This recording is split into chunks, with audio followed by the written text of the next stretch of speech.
And that time na naman nga mga mamis, kaya ang mga anak ko ay naghahanap na naman ng pangmerienda nila. Buti na lang at nakakita ko na itong patatas sa rep.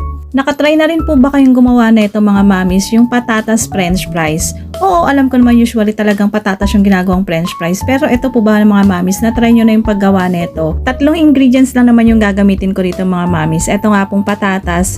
Ayan, nilaga ko na nga po siya kanina. Yung malambot na siya. Tapos imamash ko nga lang po siya.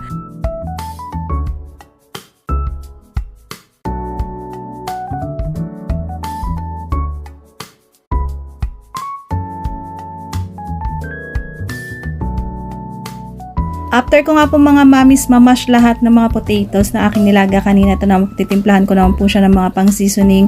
Konting black pepper lang po, magic sarap at saka nga po salt. Yun lang naman po yung ilalagay natin para kahit pa paano magkaroon po siya ng lasa. And then 1 cup po ng flour. Mimix ko lang mga mamis lahat ng ingredients na